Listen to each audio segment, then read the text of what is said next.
communément otaries. En milieu naturel, ces animaux vivent dans l'océan Pacifique, sur les côtes rocheuses et sableuses de Californie. Nausicaa a choisi de vous présenter cette espèce car elle a bien failli disparaître à la fin du 19e siècle.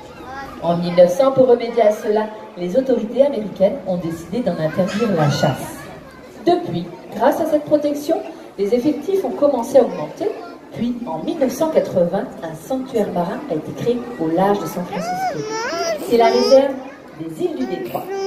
Ici, à Nausicaa, toutes nos otaries sont nées en captivité. Elles nous viennent de différents parcs zoologiques européens. Elles nous viennent d'Allemagne, de Hollande et de Belgique. Alors bonjour à tous, est-ce que vous allez bien? C'est un petit oui, hein? Un peu de fraîcheur. Vous êtes bien installés? Vous êtes à l'abri? Non? Bon, c'est pas grave, hein? On va vous demander de participer à cette animation en commençant par applaudir nos otaries ici présentes à cette animation. Alors, tout d'abord, je vais vous présenter ma collègue, et bien c'est Célia. Vous allez voir, durant toute cette animation, elle va tenir les animaux sous contrôle. Toutes les otaries ont une place bien précise sur les rochers, ce qui nous permet justement de pouvoir plus facilement les récompenser. Mais il se peut que Balou, qui est au bout du rocher, et l'animal dominant viennent embêter Speedy. Alors que Speedy fait 205 kg, alors que Scooby il en fait que 110. Et moi, eh bien, c'est Corinne. Et au centre, eh bien, c'est Maurice, de petite taille. Allez, on applaudit tout le monde. On va commencer par la différenciation phoque et otarie. Alors, on va envoyer Speedy pour ses premières explications. Tout d'abord, est-ce que vous savez faire la différence entre une otarie et un phoque? Alors, Speedy, dans l'eau. On va demander à Speedy de se rapprocher un peu plus près de vous. Va là-bas. Et tu sors. On parle l'otarie, vous allez voir. Alors, Speedy, tu fais face. Voilà, tu regardes devant. La première chose que vous pouvez remarquer, eh bien, c'est la présence des oreilles externes chez les otaries. Est-ce que vous voyez les oreilles de Speedy? Elles sont petites, hein, plus petites que les oreilles du chien. Eh bien, chez les phoques, il n'y a pas d'oreilles externes. Les phoques ont simplement des orifices auriculaires. C'est bien, Speedy, bravo. Tu restes. La deuxième différence, vous allez le voir au niveau du déplacement. Les otaries possèdent des pattes avant que l'on appelle flippers. Speedy, bonjour. Comme vous pouvez voir, ok. Ces pattes sont très mobiles et grâce à cela, ils peuvent supporter le poids de leur corps sur leurs flippers. Oui, super, sur les flippers avant. Ok, bravo Speedy. Contrairement aux phoques, car les phoques ont de toutes petites pattes à l'avant qui ne leur permettent pas de s'appuyer dessus pour se déplacer. Alors, on va vous montrer un petit peu comment ils se déplacent. Donc, les otaries, comme les chiens, eh bien, ils vont avoir une démarche quadrupède. Ils adorent le calmar. C'est comme si c'était Noël pour eux. Hop là. Tourne. Regardez un petit peu. Lorsque l'animal se déplace, il va soulever son ventre pour se déplacer. Voilà. Super. Ok. Tu dis bonjour? Pas ici? Ah oui, elle est pas loin. Bonjour. Ok, super. Bravo. Bravo, Speedy. Vas-y. Tu me laisses passer, reste. Ne me fais pas tomber. Ça va aller. Allez, viens. Viens, Speedy. Par contre, si on parle du phoque, le phoque, il se déplace comment? Speedy, go! Vous avez une petite idée? On va m'envoyer Maurice. Viens, Maurice! Alors, le phoque sera plutôt dans cette position-là. Ça vous dit quelque chose? Et ça va se déplacer comme ça. Bon, je vous rassure, hein, Maurice, c'est une otarie, c'est pas un phoque. Mais Maurice sait parfaitement imiter le phoque. C'est super. Bravo, Maurice! Dans l'eau. Donc, les phoques, eux, vont se déplacer en rampant. C'est bien, Maurice. Alors, vous allez voir que Maurice, c'est un petit clown. Un petit clown. Ferme ta bouche. C'est bien. Maurice adore faire des bêtises. Alors, on va vous montrer maintenant la nage des otaries dans l'eau. Vous allez voir que les otaries, eh bien, grâce à ces pattes avant, ces flippers, c'est pas des nageoires, hein, eh bien, ils vont pouvoir se propulser dans l'eau. On va vous montrer une première nage avec Moritz. Vous allez voir, il se déplace uniquement avec la propulsion avant, voilà. C'est formidable, on dirait un oiseau qui vole, mais dans l'eau. Voilà. Un tonnerre d'applaudissements pour Moritz. Ok, super. C'est très très bien, Moritz. Hihihi. Et au fait, vous connaissez le prédateur des otaries? L'orque. Et qui d'autre?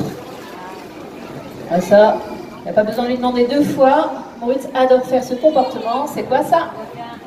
C'est le requin blanc. J'adore manger les otaries. Moritz adore faire ce genre de choses. Généralement, il le fait même si on ne lui demande pas. C'est juste pour montrer que c'est faire. C'est tellement marrant, ça fait tellement rire le public que ça stimule l'animal à le faire à tout moment. Bravo Moritz. Hop là. Alors, qu'est-ce qu'ils font les otaries pour esquiver les attaques? Vous avez des petites idées? Non? Eh bien, ils font ce genre de choses. Ça s'appelle marsouinage. Ils vont faire du bond pour justement esquiver les attaques de leurs prédateurs.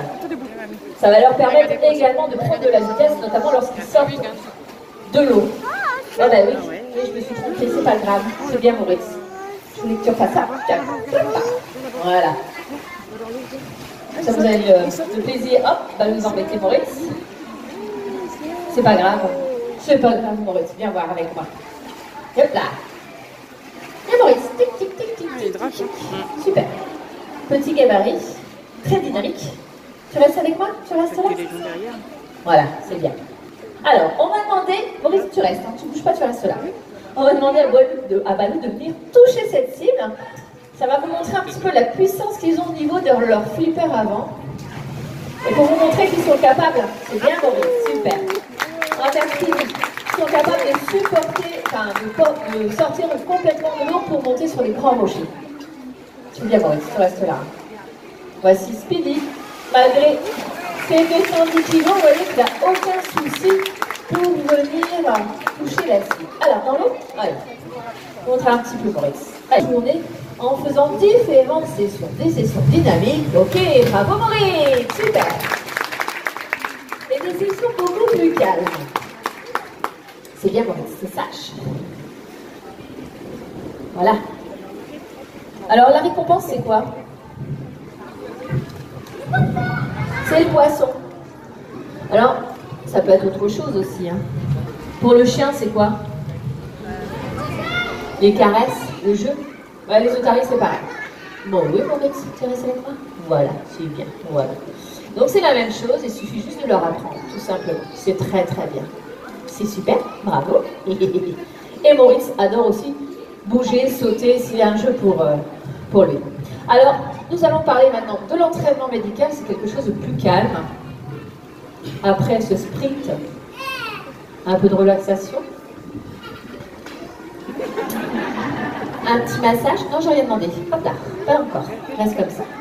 Alors, il faut savoir que l'entraînement médical, ça consiste à désensibiliser nos animaux à différents soins, différentes manipulations. Donc, ils doivent apprendre à se laisser toucher, manipuler. Donc, ça, c'est un travail de très longue haleine. Il faut vraiment que l'animal apprenne à avoir confiance à ses soigneurs.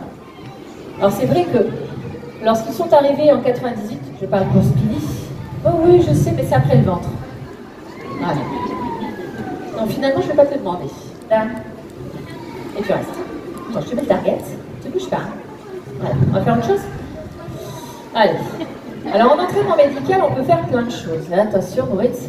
Ah oui, le target est parti. Attends, je vais t'en mettre un autre. Il ne va pas bouger celui-là. Ouais, parce qu'il y en a qui s'envolent. Ça roule. Eh bien, lui, il ne va pas rouler. Attends. Et voilà, c'est bien.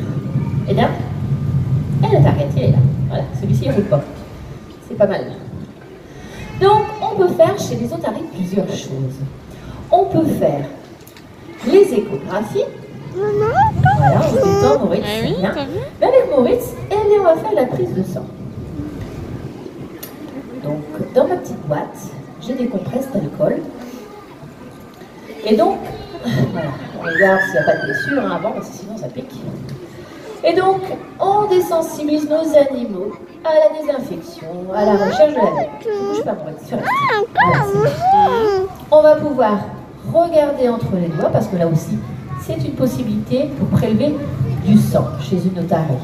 On peut le faire soit au niveau de la veine glutéale, tu restes Maurice?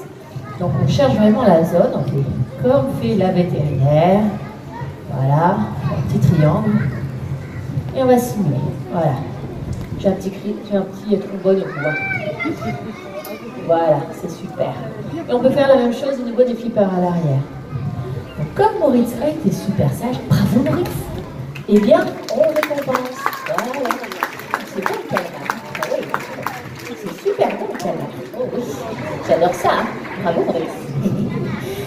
Eh bien, on va pouvoir également faire d'autres choses, telles que... Ça sent la corde? Attends, je rase. Voilà. L'ouverture de la bouche. Viens par ici. Tourne-toi. Oui, je sais. Viens par ici. Allez. Voilà. L'ouverture de la bouche. Comme ceci. Ah non, ça marche pas. Maurice. Ouh. Ouh. Reste. Ferme. Ouh. Reste. Ferme. Ouh. Guili, guili, guili, guili. C'est bien. Bravo. Donc on leur apprend à ouvrir la bouche, on leur apprend à se laisser manipuler à l'intérieur de la gueule, parce qu'il peut arriver qu'un animal ait des blessures au niveau des gencives ou des dents. Donc c'est important de pouvoir attendre. C'est important de pouvoir. Moi je ne pense pas du tout pour l'ouverture de la bouche. Hein. L'animal suit vraiment mes doigts. Si je ferme, il ferme. Si je ouvre, il ouvre. Je regarde, je vous montre, je regarde et je montre. Voilà. Bravo, c'est super. Il faut savoir qu'on leur brosse quotidiennement les dents. Super, Maurice. On leur brosse quotidiennement les dents pour éviter que le tact se dépose sur les dents. Et pour éviter ainsi les problèmes dentaires. En fait, ils ont appris à se boucher. C'est pratique, ça nous permet de faire des prélèvements. Super, Maurice. Ok, bravo. Super, Maurice. Sage. Super sage, Maurice. Go. Non, non, vas-y. Non, mais vas-y, ça va aller. Voilà. Et donc, tout cet entraînement médical, eh bien, va nous permettre justement d'avoir un bon suivi au niveau de nos animaux. Il faut savoir que ce sont des animaux qui restent malgré tout sauvages, malgré qu'ils soient tous nés en captivité, ils ne montrent aucun signe de faiblesse. Et c'est grâce à l'entraînement médical eh bien, qu'on peut faire un suivi, un bilan sanguin par an, 2-3 fois par an. On peut faire des radios, des poumons, des organes, enfin, des flippers avant, des hanches, etc. Et on peut avoir un suivi parfait de nos animaux, surtout quand ils sont jeunes et avec le temps, lorsqu'ils prennent de l'âge. Alors, avec Balou, on va passer à un autre style de session. Ce sont des sessions de stimulation mentale. Alors, n'hésitez pas à mettre vos impressions concernant cette animation. Merci à tous et à bientôt.